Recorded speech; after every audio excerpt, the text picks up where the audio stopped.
David Muir, ABC's World News Tonight, America's most watched newscast. Now streaming same day with all the breaking news of the day on Disney Plus. Most watched, most trusted. Now on Disney Plus every night.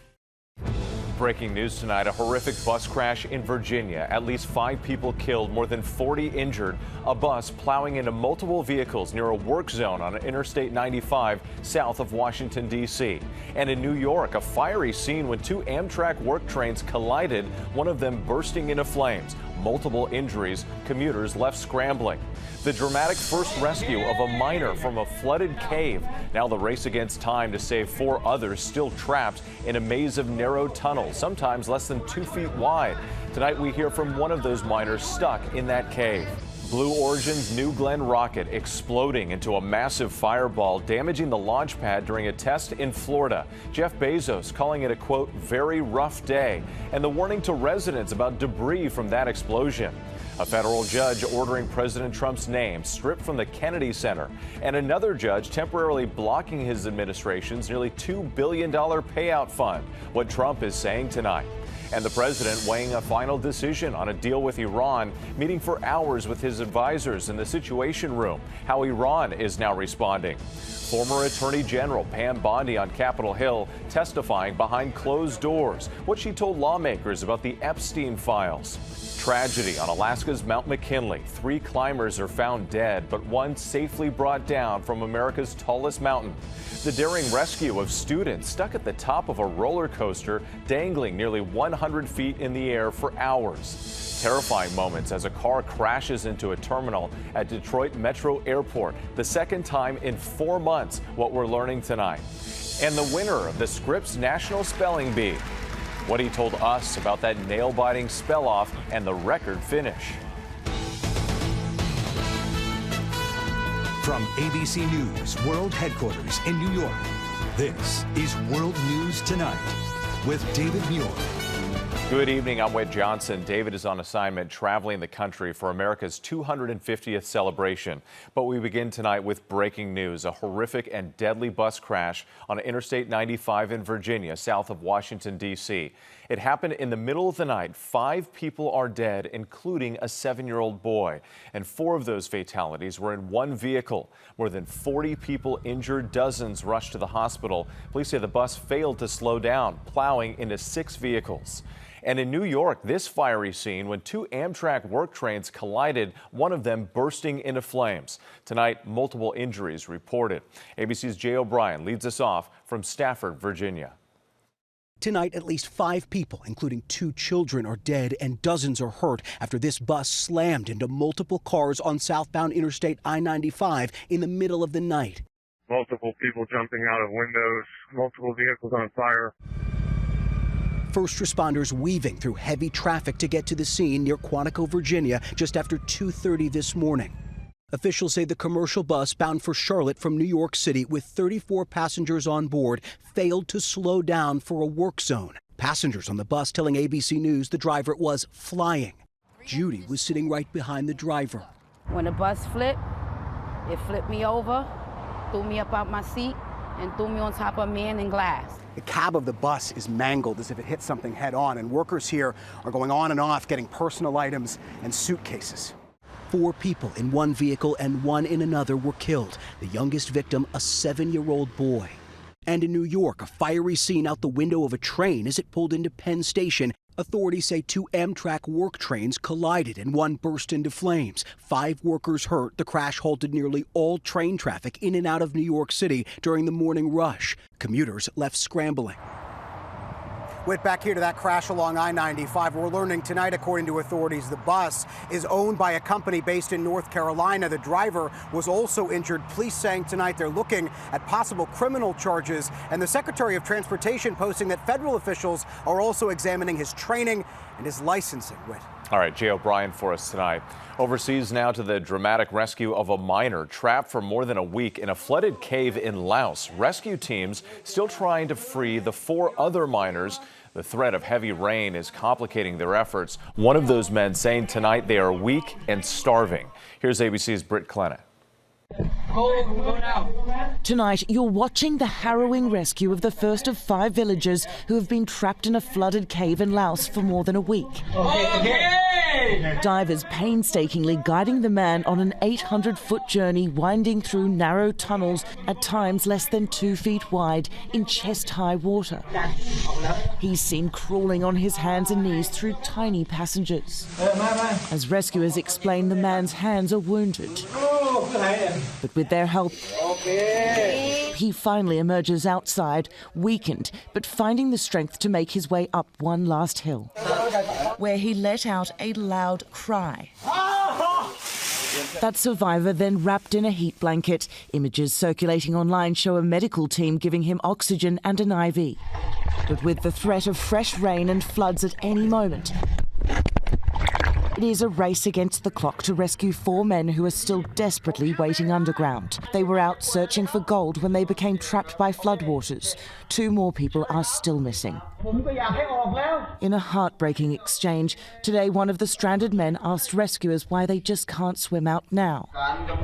He says they are weak, starving and can't take it anymore, and are running out of batteries for their lights. The diver leaving the group with food and water, trying to reassure them they are pumping water out of the caves so they can rescue them. You can't leave people underground too long without medical support, without proper food, sustenance, clean water, all of those sorts of things before their condition is going to deteriorate. These rescue divers were grateful to reach that first survivor and get that man out alive. Monsoon rains, they are still a real threat, but this brave team says they will try again in a matter of hours. All right, Britt Clennett for us. We appreciate it. Next tonight, Blue Origin's New Glenn rocket exploding into a massive fireball. The blast scorching the launch pad during a test in Florida. No injuries reported, but it's a major setback for the space company founded by Jeff Bezos and NASA's moon mission. Plus the warning tonight about debris from that rocket. Here's ABC's Victor Oquendo. Tonight, Jeff Bezos' commercial space company Blue Origin is warning Florida residents not to touch any debris from this catastrophic explosion that incinerated one of its largest rockets during an unmanned engine test Thursday night. The enormous fireball lighting up the Cape Canaveral sky, producing a mushroom cloud visible for dozens of miles. Incredibly, no injuries were reported. Frantic witnesses inundating first responders with 911 calls. There was a massive explosion at Blue Origin. A big mushroom cloud just went into the sky like an atomic bomb. There was a huge fireball in the sky. There's still a raging fire going. Daylight revealing much of the launch pad reduced to charred rubble. Blue Origin saying an anomaly took place during a static fire test of its 320-foot-tall New Glenn rocket, when the rocket's engines are fired while the craft remains attached to the launch site. The explosion, a significant setback for Blue Origin and NASA, which is depending on reusable rockets from Blue Origin to send landers to the moon. Blue Origin had emerged as really a key player in NASA's efforts to return to the moon, and so this is pretty devastating to that effect. Blue Origin says it invested more than $1 billion into that launch site. In a statement, Jeff Bezos calling it a very rough day, but vowing to rebuild. Victor Oquendo, thank you. Now to the new legal setbacks for the White House. A federal judge ordering President Trump's name to be stripped from the Kennedy Center, and another judge temporarily pausing his administration from moving ahead with a nearly $2 billion payout fund. Here's ABC's Chief Justice correspondent, Pierre Thomas.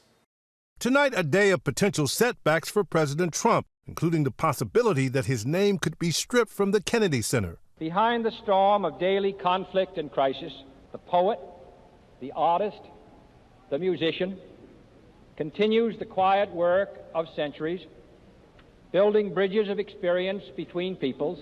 This 1962 speech by JFK at an American pageant of the arts cited by a federal judge today, ruling that Congress created the Center for Performing Arts to honor President Kennedy after he was assassinated, and that only Congress can change its name.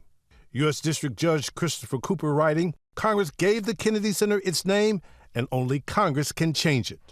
Our Mary Bruce was there in December when the change was made. There you have it, his name, Donald J. Trump, going up on the outside of this iconic building.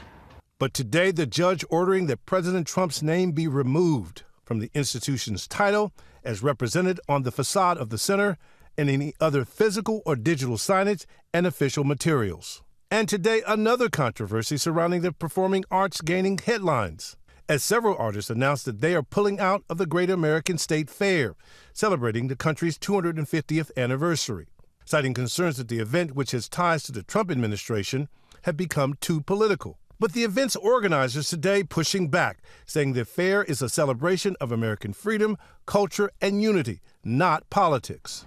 And tonight, the controversy over Trump's so-called weaponization fund still making headlines, with a federal judge saying that no transaction should take place until she resolves whether the fund is legal. Critics have filed a lawsuit claiming that the fund could result in payouts to many of Trump's allies, including some of the January 6 rioters who attacked police. President Trump tonight sharply criticizing the judge's ruling on the Kennedy Center, raising concerns about the building's structure and need for renovation. He appeared to wash his hands of the matter, saying he would turn it over to Congress to deal with. Whit? All right, Pierre Thomas, our thanks to you. Tonight, President Trump is weighing a decision on a deal with Iran, meeting with advisors for 2 hours in the Situation Room, but still no final decision, and the key sticking points that Trump says must be part of the deal. Here's ABC's chief White House correspondent, Mary Bruce. President Trump today huddling in the Situation Room for over 2 hours with his national security team to make a, quote, final determination about a possible deal with Iran to extend the ceasefire and reopen the Strait of Hormuz. But tonight, Trump still not announcing any decision. Earlier, the president laying out his demands, saying Iran must agree to reopen the critical waterway, pledge never to develop a nuclear weapon, and allow the U.S. to remove Iran's highly enriched uranium. But Iran says their nuclear program, the key issue at the center of this conflict, is not a part of these negotiations. Iran also insisting the U.S. release $12 billion in frozen Iranian assets. But the president saying no money will be exchanged until further notice. An Iranian spokesman saying message exchanges are continuing, but no final agreement has been reached. And Whit, we are now in week 13 of this conflict. Americans feeling the economic fallout. According to one new analysis, this war has cost the average American household an extra $450 in gas and energy. And tonight, these talks continue with no clear end in sight. Whit. All right, Mary Bruce at the White House. Next tonight, at least 3 people are dead after an explosion and massive fire at an apartment building in Dallas. The search for additional victims now over. The NTSB is investigating. A few minutes before the explosion, firefighters were on the scene for several minutes for a reported gas leak. Now to a roller coaster getting stuck nearly 100 feet in the air, trapping 8 students at Pleasure Pier in Galveston, Texas. The rescue taking hours, and tonight the dramatic images coming in. Here's Trevor Ault. Tonight, the harrowing rescue on a Texas roller coaster. High school students stranded for hours nearly 100 feet in the air. They're just going to have to pray that all goes well in their extraction and get down to the ground here. Those 8 Houston students were there yesterday at Galveston Island historic Pleasure Pier, riding the Iron Shark roller coaster, getting stuck near the peak of its completely vertical ascent. It just felt scary. I felt like I was going to fall. Those students hanging backward for more than 3 hours. Any small mistake can be catastrophic. The amusement park shutting down as rescue teams raced in, rescue workers using a ladder, carefully pulling them out one by one. Imagine that. Tonight, the school district says all those students are safe. The heat was pretty brutal up there. They were pretty frightened, but they were pretty brave. And with the amusement park says that ride experienced a malfunction and stopped as it's intended. It will now be inspected and tested before it goes back into service. Whit. And thankfully, everybody's okay. Trevor Ault, thank you.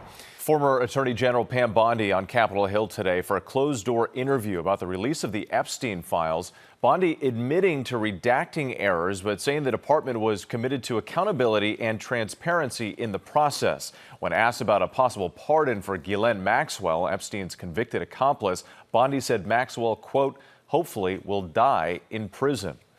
An ICE agent was arrested for the non-fatal shooting of a Venezuelan man in Minneapolis earlier this year. Christian Castro taken into custody in Texas, facing charges including second-degree assault.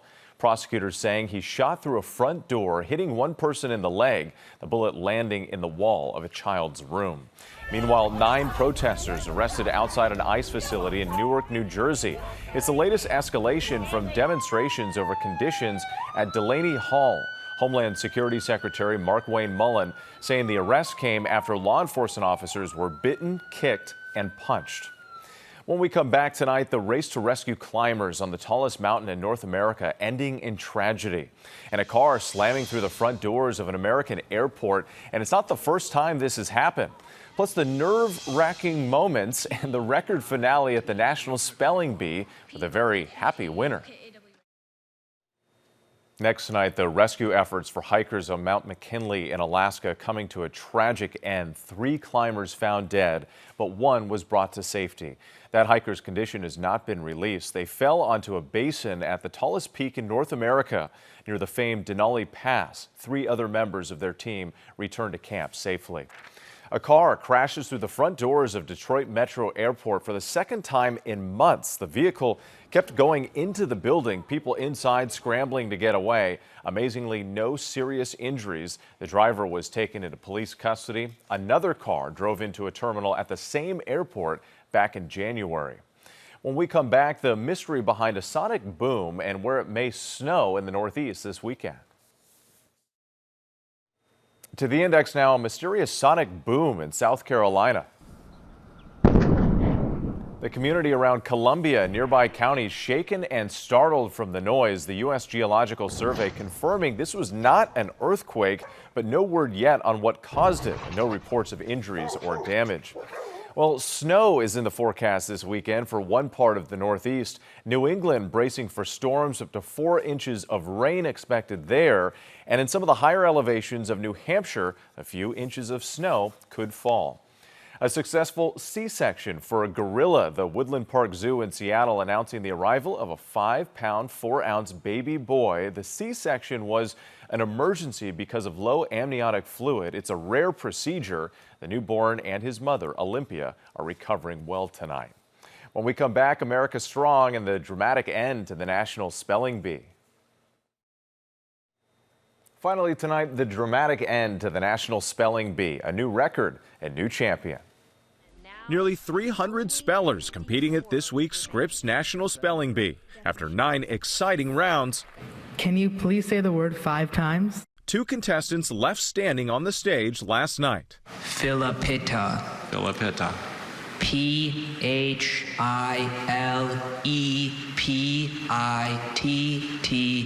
Philippita. That is correct. Thank you. Okay, Ertebala. E-R-T-E-B-O-L-L-E.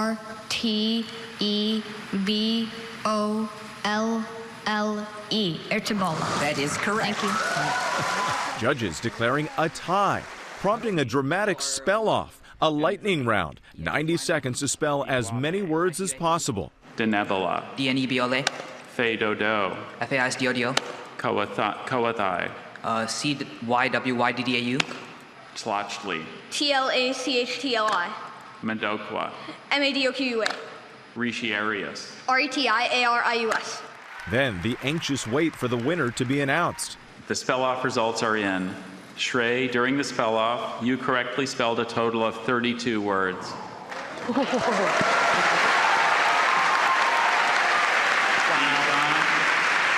Isan, you correctly spelled a total of 25 words, and that means that Shrey, you are the 14-year-old Shrey Parikh, an 8th grader from Rancho Cucamonga, California, declared champion, correctly spelling 32 words in the final round, a new record. Shrey's proud family joining him on stage. And then an early wake-up call, speaking with GMA this morning. It's been something I've been looking forward to for a really long time. After coming in 3rd in 2024 and then missing out on the Bee last year, Shrey telling us he never gave up. It honestly feels amazing. I'm glad I saw it through to the end and had perseverance and kept going. And it all paid off. Well done. Thanks for watching tonight. I'm Wade Johnson. Have a great night. David Muir, the most trusted, most watched newscast in America. And now, World News Tonight has won the Emmy for Best Live News Program for the 4th year in a row.